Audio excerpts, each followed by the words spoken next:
Welcome back, everyone, to the PMR podcast. This is episode 7. My name's Andrew. I'm an alcoholic and a drug addict. What's up? My name is Mitch, and I'm a drug addict and alcoholic as well. Welcome back. Yeah, welcome back, everyone. So Mitch is going to take the topic today, which I'm wicked excited to get into. But as we do when we start this, we just like to explain a little bit why we're doing this, and just put ourselves out there a little bit. This is a podcast about recovery, about being young and being in recovery, um, about the struggles that we've faced, and as it grows and develops, we're excited to see where it takes us. We've gotten a lot of great feedback from people, constructive criticism, questions, and you know, I just like to voice my gratitude for the community that we've started to build. And I think Mitch could say the same. It inspires me every day that there are actually people that want to listen to what we have to say. I think that's wild. But I appreciate it. I have a lot of gratitude for it. Shout out Steve-O, as always. And yeah, lastly, we just always like to start by reminding anybody listening that Mitch and I are always here. We're not any sort of ultimate authority. We're not experts. But we have some experience, a little bit of experience in addiction and in recovery. And if anybody thinks that they could use a little support or just want to talk or whatever it may be, our lines are always open. Instagram, phone numbers, the email that Mitch set up. We're around, we're available, and we're here to listen. So yeah, without further ado, Mitch, what are we doing today, buddy? Today we're mourning the loss of the Ravens. No, I'm not even going to talk about that. I thought you Anyways, said we weren't talking about that, bro. yeah, I can't talk about that. I'll start crying. No, today we're going to talk about our rehab experience, and we may chop this into 2 episodes, or more. Who knows? Just because it's a big one. Um, and Andrew and I both went to inpatient rehab at different rehabs, but similar uh, experiences, I'm sure. And I think this one for me, because I haven't drank or used since I went to rehab, it's kind of like it's my introduction to recovery. Like, I had no idea about any of this before going to rehab. I had no idea what AA was really, besides like some ignorant views. I had no idea what a treatment center was really. I thought, it was for people that really had problems. And Yeah. when I was having problems, I did not think I was having problems. Um, so let's see. I think something important to point out um, is that we both went to pretty nice inpatient rehabs, and the that's not lost on me that that's not available to everyone. Um, so I'm extremely grateful for being able to go to the rehab that I went to and being able to get the help that I needed, and being able to stay as long as I was able to stay. Um, so I do want to emphasize that, like, uh, I don't know how I would have done if I had just gone to an AA meeting, or if I Mm, had just, my sponsor, um, and some other people in the meetings have talked about some of the OGs, like, just went into a meeting and it didn't stick a couple times, and they'd come back and come in and come out and come in and come out. And sometimes I don't even know if I should say this. Well, I'll just say it because it's my experience and my view on it. But sometimes I've gotten a little side eye, actually, for having gone to an inpatient rehab. Uh, yep. kind of like that's a privileged route, which is really interesting because some things that people don't actually talk about, and I'm just gonna rock with it. But in recovery, there are some like war story comparing, and Mm. if you get sober young, I know I felt this young. So if you're listening to this and you're in recovery young or thinking about getting into it, it's like, and you're feeling alone in the meetings and stuff. I felt like that too, because sometimes people kind of, I mean, I don't think anyone ever came out and said this, so it might just be in my head. But kind of like you haven't gone through enough Right. to be here. Right. And I felt that a couple times. But moral of the story is, wanted to say I'm extremely grateful for being able to go to the rehab that I went to, because I fully understand that not everyone can do that, and I fully understand that recovering is much harder uh, if you have to do alternate routes and don't have like really good therapists and really good counselors and all this stuff. Yeah, bro. I have a lot of respect for people who did this. Not, it's never on your own, right? But people who took that leap of faith and went to a meeting, right? Without any sort of like introduction or any sort of prior experience. I mean, most people have something, right? I think it's pretty much universal that every person on this planet knows somebody who struggles with addiction or alcoholism, right? And so I think people are more exposed to AA or to other recovery routes than we even let on. Mm. Um, but I do have a lot of respect, and almost like awe. Like I'm in awe of some of these, people who got into the rooms, into the halls, almost on their own, and were able to start figuring it out, just like you said, by coming back and, slipping up and relapsing and going back and going back until it's stuck. Like, and I do think it's hard for people, like us who went to inpatient and went to, a pretty nice place. I mean, I went to Hair and Wellness, and I apologize to listeners for the last couple episodes where I haven't really been able to mention that. I just wanted to make sure everything was cool on their end, in terms of mentioning them and mentioning, the name Heron. So it's a rehab that started with Chris Heron, who is a pretty famous basketball player, out of Massachusetts. He played at BC. He ended up playing for the Celtics, and the whole time he's struggling with a heroin addiction. So It's wild. a crazy story, and if you haven't checked out his 30 for 30, I highly recommend it. He's got a couple other documentaries, one called The First Day.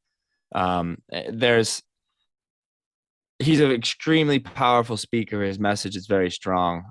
Regardless, this is where I went to treatment, and it's a nice place. And is Mitch like Mitchy, you went to a nice place. Like, that's the way it is. We Yeah, did. Like, facts.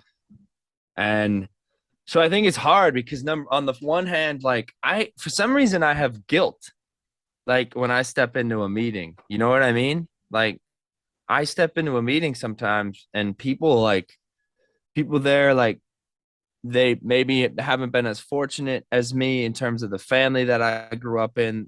They didn't have the opportunities that I had, maybe financially, not because of anything I did, but because of my parents and my family. Like, and I feel guilty sometimes when I step into meetings because I got to do this experience, like, because I got to go and be a part, like, of an inpatient program that was so powerful, like, and other people didn't get that chance. So I mean, I think it's something that we almost have to, like, not forget about, but almost like I have to tell myself all the time, like, listen, this is my experience and it's nobody else's. And it doesn't minimalize it. It doesn't, because I went to treatment, because I went to this treatment doesn't mean that I'm struggling with,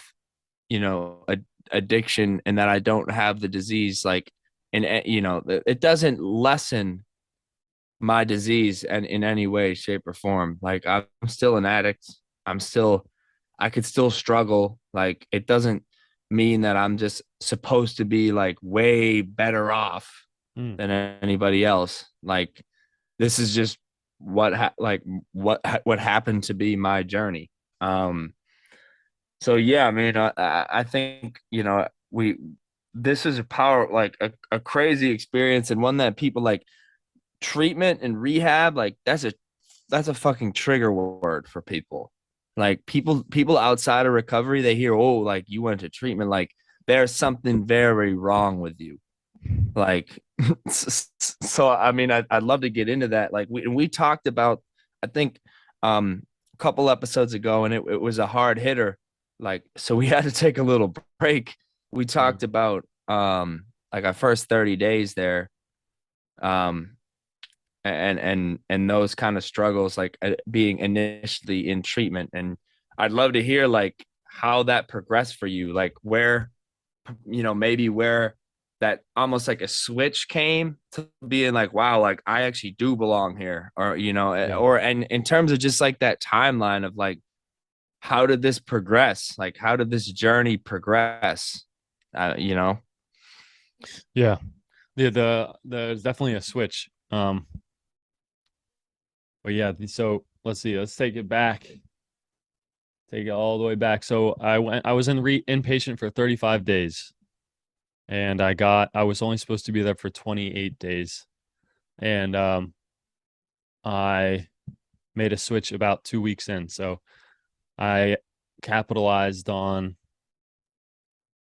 fully, like, a little more than half of my time there. I was like fully engaged. And I think the switch happened after I kept seeing and hearing the same things from other people in there, and started to feel again. There was a guy in a meeting a couple of weeks ago, and he was like 30 days sober, and he was like, I'm freaking out because I'm feeling happy and I'm feeling Mm, sad and I'm feeling this, and I never really talk in this meeting because it's a lot of OGs, but I was like, I remember what that feels like. Like, I remember feeling again, like, you know what I mean? As we like get all these drugs and whatever out of our system, we're so numbed out that mm. starting to feel again. So I remember I had these crazy mood swings in rehab. I would be like super, super high, super, super low, never really in the middle. I was No. either super, super high or super, super low, Mm-hmm. and freaking out. And some days were really, really good. I remember there was this guy I wanted to talk about. His name was Sonny, and he was a tech there. He was the one that introduced me to the present moment. It wasn't in a meeting there. He was like a really cool dude. But I was talking to him about how I was like feeling all over the place, and he was one of the first people to introduce the concept of that's it's okay to feel all over the place. Like, I talked to him a lot about emotions, and the emotion like iceberg. I don't know if you've ever been shown like where it's like anger is the tip of the iceberg, Yep. and then under the water is fear. All the other driving All the emotions. way down the list: Yes, fear, sir. doubt, insecurity, Yep. all that, Yep. man. And that's something that like really opened up for me. I started doing like yoga and like chakra check-ins and stuff like that. Mm-hmm. In the mornings with Sunny, he would lead that. And this other woman, I'm not going to break her name, but she's still in recovery. I went to rehab with, and she gave me this hat, not this hat, but she gave me another hat. Obviously, I'm a hat guy, and like wrote present moment on the inside on the top when I was leaving. So it was like experiences like that. And I think for me, because I value um, interactions and like friendships and storytelling so much, I think hearing from other people in there uh, kind of broke through to me. Um, Right. it just when you're young in treatment and Were there older people in your rehab than you? Oh yeah. Yeah. Yeah. So like, I would imagine you got a lot of like stop, maybe, or potentially you got a lot of, I got a lot, for me, I got a lot of stop now. And this is why. And then they would riddle off like, this is what I've been through. You know, Yeah. there was a woman in there from Chicago that had 22 years, and she came in about a week after I got in there. And she was like, she was cool as fuck. I mean, she worked like a crazy good program and everything, and then she kind of stopped the last couple of years, and then got into a fight with her daughter, and then went to Then used, right? yeah, went to a gas station and drank a whole bottle of wine off Yep. 22 years in recovery. And I Oh, remember that one specifically because at the time, and even to now, that's one of the longest sobriety times I've heard. I mean, I've heard longer now, but at the time I was like 22 years. And it kind of put into the perspective for me, which is scary, is that like you can lose it whenever. Like, mhm. and I've had some conversations with people that don't really like that perspective of like a daily battle. Nope. But for me, I need it to be like that. We talked about that before, but No, I'm the same way. Like I think like you, I was one of the younger ones, right? And because of that, for the first few weeks, you did 35 days. I was there.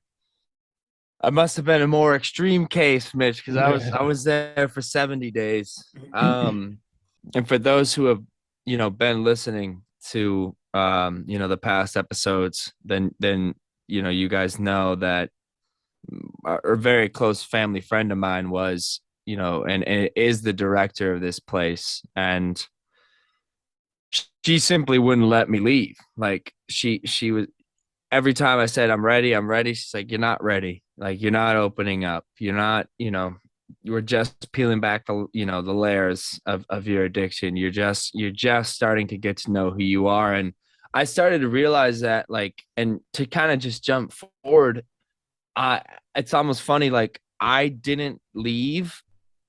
I didn't get the okay to leave until I didn't want to leave. You know what I mean? Like it was that moment, like when I was like, oh, I love it here. I want to stay here. This is awesome. Where they were like, okay, you're ready to move. Like you're ready to move on. Like when and I had accepted for a while that I needed to be there. Um, but it was that, like it was literally like the same week where I was like, nah, I'm getting comfortable here. I like it. Like I like living here. They're like, okay, you're ready to move, to take the next step. Like and like you said again, like because there were so many people here, at Heron who were older than me. It's funny because now there a lot of them are my closest, a lot of my closest friends, which is kind of funny. And they know who they are. But I didn't think I belonged there. Like I hopped in the meetings quickly and I started sharing, and I'd say I'm Andrew, I'm an addict, whatever. Like, but I didn't believe myself.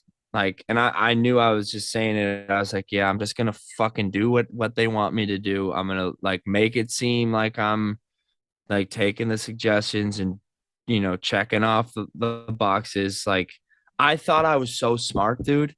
Like I don't know if you felt this too, but I was like, all right, I'm gonna outsmart all of these idiots. Like, Mhm. and I'm gonna do all the right things and say the right things and be like, yeah, I'm out of control. I want a different life. I'm so glad I'm here. Grateful, grateful, grateful. I fucking tossed that word around like everywhere I went. Just so grateful to be here, whatever. Like, but I didn't feel any of these things. Like I didn't feel any desire to change in my heart. I had no desire whatsoever to make any change to myself. I was still in that mode of like, I can't wait to fool all these people. Like these people are all idiots. I'm smarter. Like so much ego. Like literally, like who fucking steps, and I know countless people do this, but what kind of mindset do you have to be in to step into a treatment center where there are like trained professionals like everywhere who have seen it all and think that you can outsmart these people like into thinking like that you're recovered from your disease. Like, and I did that on like daily, like, every meeting, like, and I never forget one of the life coaches there, and the life coach, it was another word for like therapist there. We're lucky enough to meet, we do group meetings through the day, but we'd also, 3 or 4 times a week get to meet one-on-one with like a life coach. But they also ran once a day a group with the full group, that was always very intense. And I just remember like a couple weeks in just getting fucking called out, like, Andrew, like, I think we are talking about what's your biggest character defect, what's, whatever, this, that, the other thing. Like, I think I said my biggest character defect was like, I think I said it was something so egotistical. I think I said it was like I care about other people too much or something. Like, and I never forget this life coach like interrupted me and goes, can you even hear yourself right now?" She said, like, "Your biggest character defect is that you are a shameless liar and people pleaser." Mm. And Your ass. I was like, "Fuck, dude." And I sat there for a minute. I think I started crying. Um, because that's when, like, that I think that was really the, the biggest moment up to that point where, like you said, like, I realized like, oh my God, like, we have a big problem here. Like, and it extends beyond using drugs and alcohol. Like, I have a personality problem. Like, there is a problem with Andrew, not just what Andrew does, not just what Andrew's substance is. Like, I have like like I have a me problem. Like, I have a hole in my soul. Like, I have real true defects of character and like shortcomings that are going to make me continue to use. Like, and I think that was the first moment where I actually listened to what somebody was saying to me, and took it to heart and was like, wow, I do have a problem. Like, Mm. I can't stop lying. Like, I can't stop trying to tell people exactly what they want to hear. Like, and that was a fucking powerful moment for me, dude. Yeah. Yeah, that telling people what they want to hear, I can't relate with that more. And you're saying like get one over on people and stuff. Yeah, because like that's how we operated. Like that was us. That was our identity, really. Mm-hmm. Like I wrote a I my freshman year I was in a writing class and I wrote a paper on masks and I thought I was like high, I was in active addiction and it was all about the mask that I had worn in high school and how I had grown out of it. So like even this paper that I wrote for a class that I got like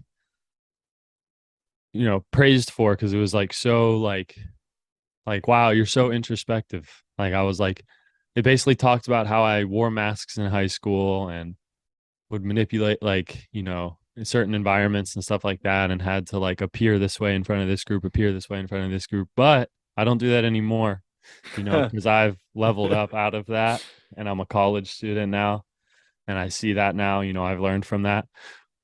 All the while that whole thing was under this mask of like trying to be a good student in this class and be like I'm a good like writing student. And I didn't even want to do that. So like that whole people pleasing thing, I can't even relate to that more. I as you were talking though, have you ever done EMDR? I don't know what that is. I had to relook up the actual like what it means, but eye movement desensitization and reprocessing therapy. So it's like this like crazy eye thing that helps you recall traumatic stuff from your childhood and stuff that Mm. you've like blacked out and stuff. And I did some of that with my therapist when I was in treatment. And I So then remember they like you tell me they fully like hypnotize you. it's like with flashing lights, and you're like guided into recalling things. It's pretty nuts. Holy shit. Yeah, and it needs to be done with like a really good therapist, and you need to have a follow up continuously, a couple follow ups, um, because I like recalled stuff that tripped me out crazy. Like it's pretty crazy what your brain can remove, choose for you to remember or not remember. But Mm. that was only when I was at a place ready for that, and my therapist was super good. Um, I need to find her and reach out to her wherever she's at, but uh she was patient with me because I had been in therapy. Bro, I remember being in therapy when I was like young with my mom, I like was eight. 6. Yeah, I was about to say eight, Yeah. 7, 8, like in I was therapy, 6, man. family therapy, because I grew up with just my mom and I, and the no father thing was a big issue for me. I think as like Mm. as a boy and stuff like that, nothing, no, had no resentment towards my mother on that. But for me, and I've come to find out that that was not, I had resentments towards my mother, but that was not well placed. That was just upset without a father. But the um the therapy thing I had been to, so I was a little bit burned to it by the time I got to her in rehab. Right. Um, Right. but she was patient with me, and the way that the rehab I was at, we were just talking about this before we started recording. The way that it works was I was only supposed to be there for 28 days due to my insurance, and Mm. so the way that some rehabs work, to my understanding at this current time, is that if you're going to a rehab that accepts insurance or wants you to have insurance, you have to meet a quota to get in. This is my experience. I had to call someone on the phone who's not working at the rehab, and they told me like what they asked me what my drinking and using habits were. So I had to tell them what my drinking and using habits were. And he told me to hang up and call back and to amplify my using and drug habits. Which I didn't know if I was going to share that, but I feel like that's the honest truth, bro. That's just straight up how it was. People need to know that. That's Uh, fucking crooked, dude. you Like, just wait. So I called back and amplified I mean, my drinking and using was already addict level. You know what I mean? But to get like this top insurance package, it needed to be at like a severe rate or something. That's how it was explained to me. So I did that, and then I went into rehab. That information was passed on to the therapists in there without them knowing that it had been amplified. So I go in there and they think that I'm like, you know, like drinking bottles a day and uh like I was Jesus. abusing drugs and stuff like that, but I had to amplify it. So fast forward to me being there for like 3 weeks, I'm really starting to vibe, like you were saying. Like I really started to buy into it. I was enjoying the classes. I was at a place where I was ready to listen. I wrote in my journal, always learning, you know. And I tried to learn from every experience throughout the day, whether it was like with another client in there or not client, another person that was in there, or a tech or the nurses or whoever, bro. Everyone had information for me and from my perspective. I forced myself into that kind of mentality. And Right. I was supposed to leave in a week, and I was terrified because I hadn't gotten to work on stuff with my mother. I hadn't gotten to work on the stuff with my I don't know how to say this. I have an extended family. I have Mm. like I have like 30 half brothers and half sisters that I found out Holy about. shit. Yeah, that I found out about a year before I got sober. That's actually part of the reason that why I started spiraling. But um, I hadn't worked on that. I'd only worked on like some not surface level, but I worked on the stuff that I was comfortable working on. Does that make sense? Yep. Like the real stuff that needed help, I hadn't gotten to yet, and I The was supposed to easy leave. stuff. Right, and I was supposed to leave in a week. And I don't know about you, but they do like the aftercare where you're going to go after. Are you going to do Mm-hmm. outpatient? Are you going to do sober living? And I Yep. went into my therapist's office, like not when it was my time. And I was like, I can't leave. Like, I'm terrified to leave. Like, I'm really liking it. I think I need, like, is there any way I can get any more time? And the Yep. way that it works to get more time is for me at this rehab, for everyone in there, the techs always took notes on us 24/7. How you were doing, what you were doing, followed you around. And when you did your therapy sessions, the therapist took notes in a document. That document was sent to your insurance company. Someone behind a computer at your insurance company that you've never met and never met you Doesn't probably even really fucking care. doesn't fucking, I mean, yeah, probably doesn't care. Decides if you are recovered enough to leave or if you need more help and you need to stay longer. And this is gonna really, I'm gonna get a little bit passionate about this because this shit really pisses me the fuck off. So I was blessed, like I said, privileged enough to be able to be granted an extra week. And I think I would have probably been okay if I had left on my 28th day, but she put it in and she said she had to fudge the things a little bit because she knew what kind of level that they hold it to, which is fucked up. So she had Yeah. to fudge it a little bit to make it seem like I needed more time. Or I think she put in that I had a setback day. So I got an extra week. Around that same time, there was this kid in there named Chris. Oh fuck, bro. God damn. This kid was fucking 19. He had a fucking son. He was there for 2 weeks. He was going towards his third week, and his insurance company said that he was all good. Ugh. Oh man. He's a heroin user. Mm-hmm. He was my roommate after that first guy moved out. Yep.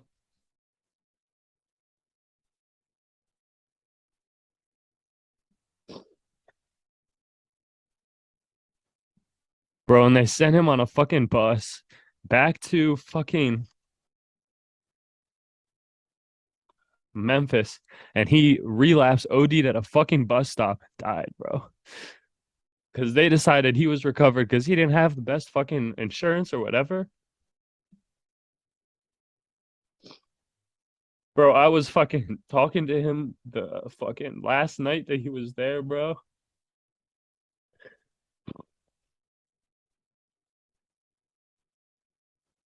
He was so scared to leave, bro. That shit was I so fucked. believe it, That shit man. was so fucked up, And it is like it's so wrong. Like bro. it, we've seen it. Like, Bro, that's what I'm talking about. Like, I'll never forget that. That shit has pissed me off since I fucking left. That shit has inspired me since I left because that's so fucked up that someone behind a fucking computer decided that he was all good and the rehab wanted to keep him, bro. of He had course. this crazy scar all the way up his entire arm because he shot up with fucking creek water and they had to rip his fucking vein out because he had Yep. fucking bacteria in his arm. I don't know if you've ever seen that shit, but bro. Yeah, man. Ah, I mean, that's like if this is a comment, if this is a commentary, if this is an example, like of the like the incongruence and like the inequity of the fact that like people are working their ass off like to get this thing, and people are also working their ass off to try to help people get this thing, and the person that gets to decide if this dude lives or dies is somebody who has never met this man. Like, if that doesn't speak on the injustice of that program and that like model of rehabilitation center, then I don't know what can. Like, this, I mean, it's so clear to me. Like, and I think why it's so almost foreign to me, like, and why I plug heron so much, like, and why I will continue to plug heron is because heron is private. Like, Chris Heron has seen this, like, has seen probably dozens of cases like Chris, like cases where he might not be that financially well off. He doesn't have a great insurance company. His policy's not great, whatever. And they're like, yeah, no, we're not paying for any more treatment. Like, you're recovered, you're good to go. They don't care about his life. Not at They all, care bro. about they care His about the money. deductible, bro. Care about Like, his fucking money, bro. they care about how much money do we have to pay for this dude to go to, like, how much, that's what they're worried about. And I think the thing that I'm so blessed to have seen is like is Chris Heron. I think he saw this. Like, he saw this on the regular because he tried to get sober at a bunch of places before he finally, before it finally stuck, right? And he saw the same story play out so many times that when he started his own treatment, he said, this is going to be a private place, not affiliated with the state, not affiliated with the government in any way, not affiliated with, like, they don't take insurance. Yeah. And like the trade-off is that, if you can't foot the bill, like, there's scholarships that you can get, but you got to foot the bill on your own. But the other thing is that, listen, there's nobody going to tell you you have to leave after a certain amount of time. Right. Like, you choose that with the people there. Like, bro, I just want to say, like, I'm so thankful that I get to do this with you Mm. because, like, we have similar experiences, and I've seen people die um because of this disease. Um Even recently, like, it's a tireless disease, and it's a Mm. story that plays out again and again and again. Like, now working in recovery and working at Heron, like, it's just something, unfortunately, that I'm never gonna get used to, but that I'm probably gonna see. Like, it's just it's the reality. But the reason why I'm so thankful that I get to work with you is because you have that experience, and I'm so grateful that you trust me and this podcast enough. Like, seeing you become passionate and be passionate about this experience, like, if anybody listening couldn't tell if we care about this shit, now you Right. know. Like, I mean, this is our lives. Like, this is our lives. Mm. Like, your tears, like, your emotion about, like, some dude that you probably knew for 3 weeks, Mm. like, and the bond that you make in treatment when the chips are down for both of you, That was my like, guy, bro. yeah, bro. I mean, that's a Yeah. special part about treatment, dude. Like, is nobody goes in there, like, somebody made a joke to me once, like, nobody goes into treatment after a long win streak. Hmm. Like, everybody in there is losing, Right. like, lost most of everything, if not everything, like, that matters to them, that they care about. Like, and that's like, I have never been more raw. I've never been more Andrew Staley. Like, I've never been more me than at a treatment center. Amen, bro. Like, and that at Heron Wellness. And that's because I was broken. Like, and I got broken down even further when I was there so that I could be built up, like, little by little. But that's why my friends from treatment are the people, almost, like, to be honest with you, that know me best, because we have been in that place together. Like, that's hell. And not treatment being hell, but that place where our head and our heart is at is hell. Yeah. And that like that brotherhood almost that comes about because we're all going through it together Community. is like one of the strongest bonds that I've ever found. Like, and I've been part of sports teams and fraternities, and what fraternity is a joke, but you know, I've been part of teams and communities, and there's nothing that compares. Absolutely nothing that compares, dude. Yeah, But I completely agree. oh man. As you were talking about that, I was just thinking about like it's kind of like a meeting where like everyone in there is there to work on themselves. Mm. Everyone in there is there for self-care reasons, same as rehab. Like no one's winning when they get to rehab. um Everyone's in there to because something's going a little, pretty wrong. um Besides Chris, like, do you have anybody else? Like, yeah, I was gonna talk about that. So sorry, that Chris thing kind of like I kind of can feel myself building up on that. I've told that to only a couple of people because that one like mm-hmm. really I've kind of kept that to myself because that's kind of like a big driving factor. I'm not gonna be like, I do all this for him, but like to a certain respect, like he was a year younger than me. That was a rare occasion in this rehab, and he was a special person, bro. So I mean, he had fucking been through so much more than me, and to see him kind of disregarded like that, and that's what he was. He was disregarded. He was treated like an account number, That man. was really that really opened up the business of rehab and the business of mental health in this country. The way that it is in a lot of ways, and I'm not saying this about yours, in a lot of places, it is very much turn and burn, and it is very much how Mm-hmm. much money can I get out of you. I don't give a fuck if you go and die right after because I got my money.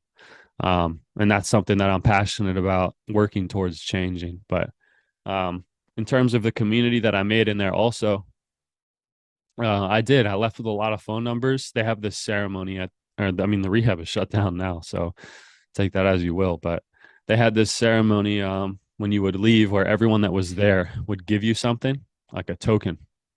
I still have that bag. It's like full of something that from each person, whether it's like a letter, or this one lady gave me a hat, stuff like that. And we were in a big group chat, and I leaned on that group chat when I left because we were staggered. Mm-hmm. You leave a certain amount of days from where you get there. We don't all get there. We don't all show up in one big bus the first day. Uh, Although that would be funny, but something that was hard for me was that I attached my recovery early to them, to some of the people that were in there, and we all came from different states and stuff mostly. And it was crazy because I remember the first day someone left the group chat, and I was like, "Oh, what happened?" And then someone was like, "Oh, they relapsed," and I was like, "Oh, damn." So then there was like, I think it was like 12 of us or something, and then that started happening, bro. Like Mm-hmm. people started leaving the group chat. People started stopping responding. Um, and that really, each time that would happen, it would like be like a hit. And we were talking about getting numbed out to this. And I still feel it, but I still also feel that numbness too. Like I've been meetings in here that I've met with people, and they go back out and drink or go back out and die. It's like it's hard to grapple in your head. But I remember I don't currently talk to anyone that I went to rehab with. No, to answer your question, I haven't talked Right. to, um, which kind of sucks. But I'm also way more removed from it than I was there almost 6 years ago. Yeah. Um, Yeah. but I long for those. I still remember those relationships, and there's some of them that I'm friends with on Facebook and stuff like that. I should definitely hit them up and be like, "What's good?" But I just remember when people would leave and shit. That shit fucked me up. But I mean, it's complicated. Like, I'm in a different boat, maybe. Because I'm working at the place that I went to treatment, and I'm also only a year and change removed from going.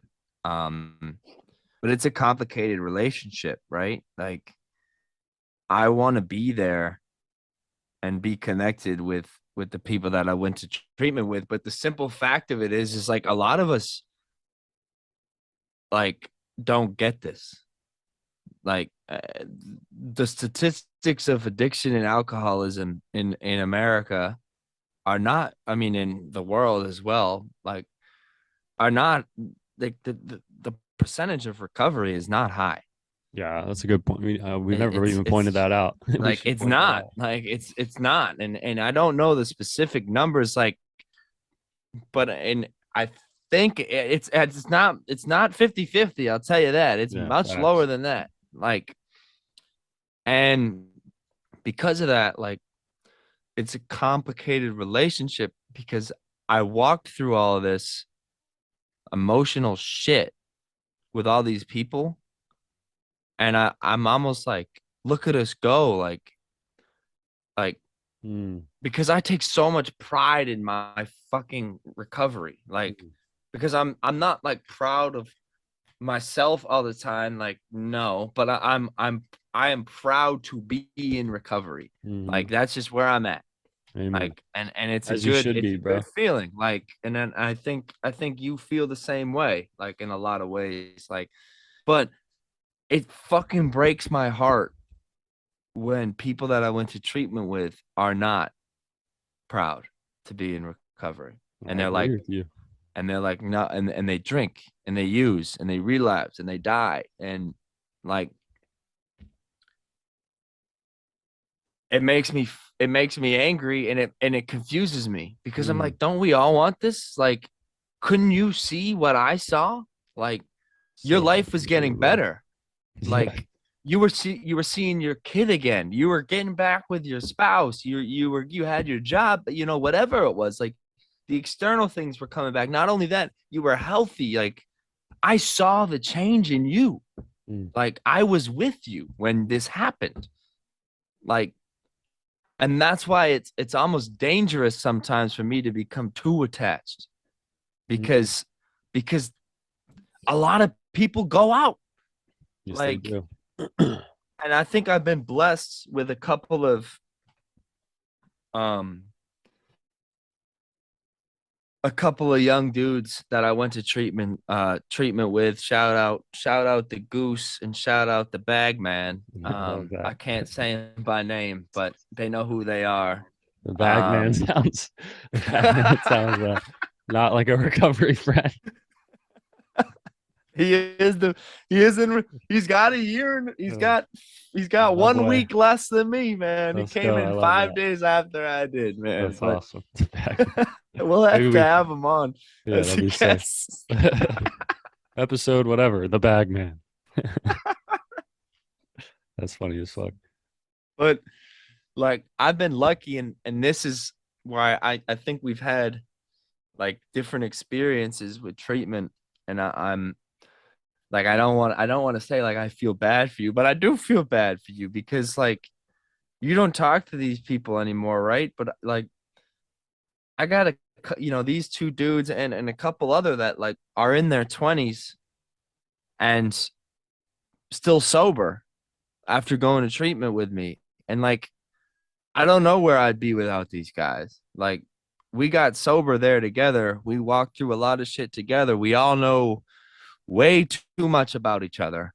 Like, and it's like it's almost like one of the most beautiful friendships that could ever come about because of that. Like when you walk through trauma together and like intense change, um, it creates a crazy type of bond, dude. And I think like that's definitely one of the things that has helped, has kept me sober, are those relationships. I think it's just funny too, like funny not in like a ha ha way, but just like the fact that we both went to in treatment, right?